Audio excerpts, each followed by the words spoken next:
Oh shit, here we go again. A ver, sé que recién estoy comenzando a subir videos de este estilo dando mi opinión de animes como cualquier random de internet. Y aunque sé que a nadie le gusta que ataquen a su anime favorito, no esperaba que algunos se ofendieran con Bleach, siendo lo que dije simples datos que realmente ocurrieron para la época donde estaba en emisión. Pero aquí vamos, nuevamente, arse el turno de Naruto. Aquí no se salva a nadie. Y ojo, tanto Bleach como Naruto me encantan, pero eso no me hace un ciego de los problemas que tuvieron. Pero prometo que el próximo video va a ser algo positivo. Ya lo tengo pensado y todo. Con eso dicho, ¿qué tal si comenzamos? Como verán, ya he hablado un poquito de Dragon Ball, One Piece, Fairy Tail y Bleach. Y ahora toca hablar de otra de mis obras favoritas, porque sí, me encantan estas obras, aunque las critique, la cual amo mucho y que tristemente fue dañada durante su arco final. Parece una coincidencia que muchos autores no sepan cómo cerrar y finalizar sus obras, y ya me parece un tema interesante que podemos discutir en otro video. Pero hoy nos toca hablar de Naruto y cómo su arco final arruinó, dañó, destruyó, aniquiló. Puedes usar el verbo que quieras para describir cómo la historia que venía imparable e impecable terminó en una fumada que no respetó sus propias bases ni su sistema de poder establecido, se inventó algunos disparates y lo único bueno que nos dejó fue algunos momentos emotivos que, viéndolos a día de hoy, saben a poco después de ver el precio que tuvimos que pagar con el destrozo de la obra. Voy a empezar diciendo que no soy un experto en términos de narrativa y que Kishimoto y cualquier mangaka puede llevar su obra como quiera y como sienta que es lo correcto. Es más, cualquier mangaka me puede dar 1000 vueltas. Pero si tengo algo en mi defensa es que he leído muchísimos mangas y novelas literarias y tengo un poquito de idea de cómo algunos autores deciden abordar sus narrativas para darles una conclusión a sus obras, ya sea algo más redondo, finales abiertos, finales inconclusos, conclusiones tristes o fumadas sin sentido. Y creo que con Naruto tristemente se llegó a algo literalmente sin sentido, y se nota que Kishimoto ya quería comenzar con una nueva obra y una nueva etapa, y no le dedicó el cariño necesario para el cierre de Naruto para el momento. Antes de comenzar a enumerar algunos de los que considero que fueron los errores que estropearon la historia de Naruto, quiero recalcar que antes de ese arco final, el arco de la guerra, la obra venía de una manera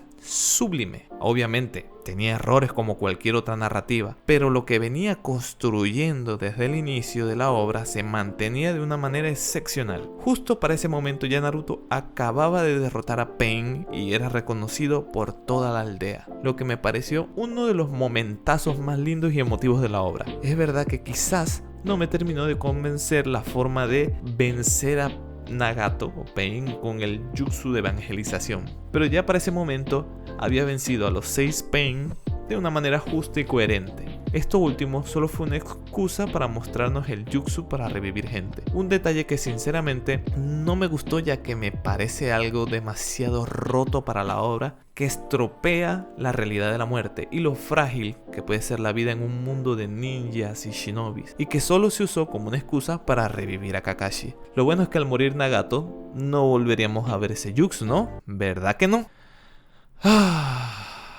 Como les decía en un inicio, hasta ese momento todo era color de rosas con la obra, hasta que comenzamos a entrar en la espiral de la desgracia. E intentaré ordenar mis pensamientos para explicar lo que creo que fueron los errores que cometieron en la guerra ninja. Vamos a comenzar con el primero, que fue traer de vuelta a Obito y a Madara. Y a ver, voy a explicarlo de una manera que se entienda. Se menciona a Madara por primera vez al inicio de Naruto Shippuden, nombrado por el Kyuubi, y un tiempo después en la obra se nos revelaría su historia. Sabemos que Madara ya estaba planeado desde que vemos la pelea de Naruto y Sasuke con sus dos grandes estatuas, la estatua del primer Hokage y de Madara, así que ya había propósitos para su introducción en la obra. El problema es que desde el comienzo de la obra nos introdujeron al villano que sería más memorable dentro de la historia y que ya su sola presencia causaba temor y respeto. Y sí, Me refiero a Orochimaru. Desde que lo vimos pelear contra el tercer Hokage y cómo lo nerfearon sellando sus brazos, donde incluso así pudo pelear contra Jiraiya y Tsunade, nos hacía ver lo peligroso que era. En esta primera mitad de la obra también se introdujo de manera muy superficial pero imponente el famoso grupo Akatsuki, aunque fue por un breve momento, pero ya se nombraba, ya se sembraba la idea de este grupo terrorista. Ya para la segunda parte y la segunda mitad de la obra se centra la narrativa en Akatsuki, dándonos a entender que Orochimaru formó parte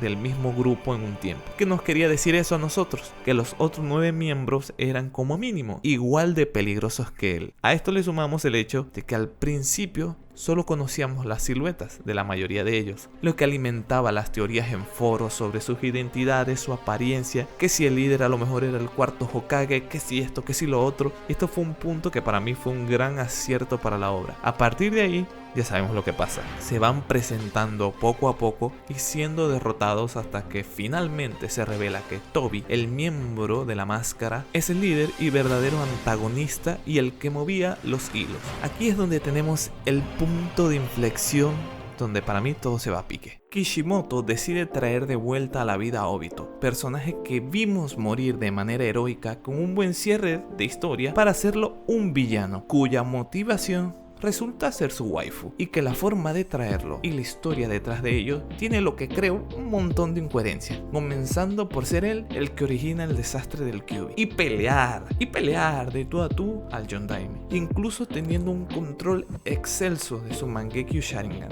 Siendo aún muy joven, recuerden, Obito era joven cuando se supone que él no era muy habilidoso, siempre nos lo recalcaron, pero ya tenía un control excelso de su Mangekyo Sharingan. Y de paso, ser un pobre emocionalmente manipulado por Madara. Realmente me resulta triste el que lo hayan traído, y en especial de esta manera. Creo que lo mejor hubiera sido que Tobi siempre hubiera sido Madara. Ya sabemos que para esos momentos había personajes inmortales como Kakuzu, que era contemporáneo al primer Hokage, o Orochimaru, que es capaz de cambiar de cuerpos, o la misma técnica cochina de resurrección que usa Orochimaru, algo que se le hubiera ocurrido a Kishimoto para tener el antagonista Madara sin todo el teatro que se montó para revivirlo, primero con Edo Tensei y luego volver a ver esa técnica cochina de Nagato con el Rinnegan Tensei, con lo que para mí, con la aparición de Madara como antagonista final, a mí me parece mucho más coherente que Tobi lo hubiera sido desde un inicio. Entonces, ya con esto establecido, vamos a entrar en lo que sería el segundo problema que para mí arruinó la obra, y fue la escala de poder. A Kishimoto se le pasó 3 pueblos la escala de poder a unos niveles exageradamente locos. Esto empezó como un manga de ninjas, jutsus visuales, peleas con kunais, pergaminos, etc. Y para el final de la obra era pelea entre Transformers de 25 metros de altura, donde los pobres mortales ya no tenían lugar para la guerra. No importa que fueras Chunin, no importa que fueras Jounin, ya no importaba. Esto era pelea entre Megazord y gente trascendental. Ya no tenía ningún sentido. Ya era un Godzilla vs King Kong literalmente. Creo que quiso hacer demasiado imponente a Madara y se pasó con la exhibición. Como digo, no soy mangaka y me pueden dar 1000 vueltas cualquier mangaka, pero creo que un Madara más comedido, 1 o 2 escalones por encima de Pain, como mucho, no hubiera quedado mal, de manera que Naruto con el poder del Kyuubi o full poder del Kyuubi lo igualara, o con la ayuda de Sasuke, entre ambos pudieran terminar derrotando a Madara, sin llevar todo a un desmadre total. Pero claro, Kishimoto tenía un as bajo la manga, y resulta que ni Obito ni Madara eran los enemigos finales, con lo cual vamos a entrar en el tercer punto por el que creo que la obra se fue al garete: la aparición de Kaguya y los extraterrestres, marcianos, aliens y seres extradimensionales a la obra. Pues sí, resulta seguramente que había mucha gente muriéndose por saber cuál era el origen del chakra, el por qué la gente podía hacer jutsus, y no dejarían en paz a Kishimoto hasta que lo revelara.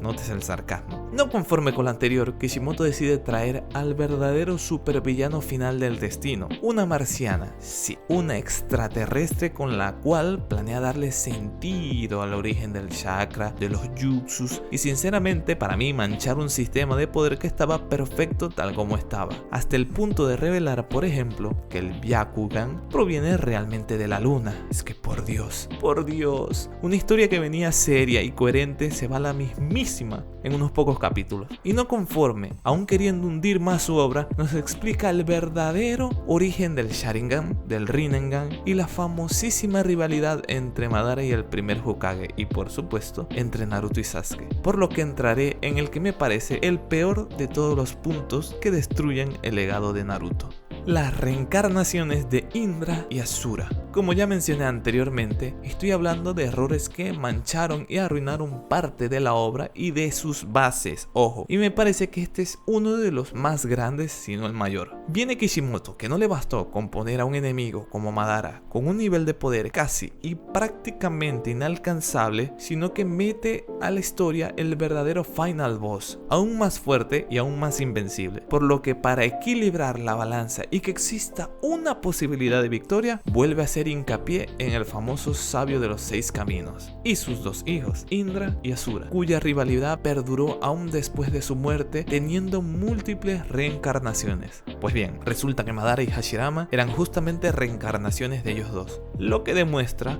por qué eran tan fuertes, y para colmo, Naruto y Sasuke son las siguientes reencarnaciones de ellos. Así que, ¡puf!, mágicamente acabamos de sacar un power-up de la nada y destruir el eslogan, legado y discurso de evangelización que construyó Naruto valiéndose del "yo era igual que tú". Imposible, ya de nada sirve que me digas que vienes de la nada, que con esfuerzo lo lograste, que si crees todo es posible. Loco, ya no puedo comprarte el discurso, y es que si no bastaba ser realmente el hijo del cuarto Hokage, ser del clan Uzumaki, por lo cual le garantiza una enorme cantidad de chakra, literalmente ser un genio en el arte de dominar técnicas que parecen imposibles para otros, y tener un Biju en su interior, ahora resulta que es la reencarnación de uno de los seres más poderosos que han existido en la historia. No es que Naruto sea el niño de la profecía, sino del superdestino salvador. Literalmente se sacó el bingo, la lotería y todo al nacer. No creo que haya alguien con más suerte que él que justamente le sale de paso la reencarnación que es buena de corazón. Así que con todo esto, mi descargo es que todo lo lindo que se construyó desde la primera mitad del anime se lo cargaron y le dieron los últimos clavos en el ataúd. Ya no puedo creerte, Naruto, me fallaste, bro.